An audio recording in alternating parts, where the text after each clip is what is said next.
Tom Behrens used to say he experienced people saying, well, if they just lift themselves up by their bootstraps, they wouldn't be in this condition. And when you hear their stories, you know they never had boots, let alone bootstraps.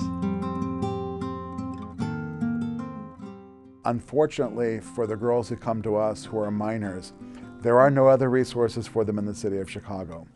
The Night Ministry is the only organization that has shelter beds that are dedicated to minor girls who are parenting or who are pregnant.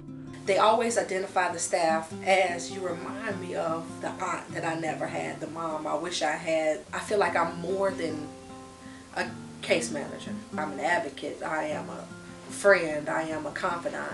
Those girls have really weathered the storm and are so resilient, and some of the things that they have endured, I couldn't even imagine.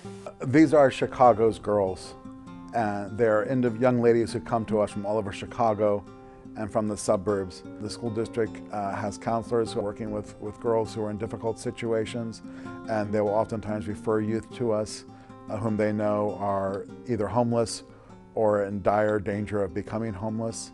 Sometimes the police will drop off a girl. Some, before they come here, didn't even think that they were homeless. They haven't defined it as that because they are sleeping on friends' couches. I have nowhere to go.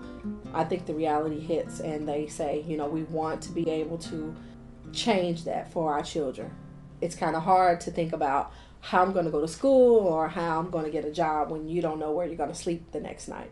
The group that I've been in, we mostly talk about relationships, or we talk about what it's like to be a mom, or what our role is, or what our dream guy is supposed to be like. Some of us came from domestic abuse, and like from how we came from that to now, like what our relationships are like now and who we want to be. This is a family. We sit down and have dinner with the girls. The girls can talk to us about any and everything, and we do not judge them. When you work with individuals and help them to help their children start their lives, you are in essence reducing the future opportunities for society to have to step in again to be able to assist that young lady. They are really teenagers that fight, that argue, that cry in the middle of the night over the boyfriends. And, you know, they are so real. But the reality for them is that they are that, plus they're homeless.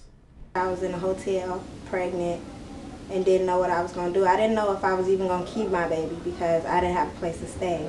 That was my struggle, like wondering how I was going to get on my feet in enough time for my baby to be here. And once I finished school and got a job, you know, then I got my own apartment. So this place kept me stable where I know I can keep my baby. Once I got a job here, then I was able to, through them, get help to be able to move out and up, you know, more quickly than I would have. And that was something that without RAPP I wouldn't have found or even known existed. What the youth workers are responsible for, they make sure that the girls get out to school or to any appointments that they have.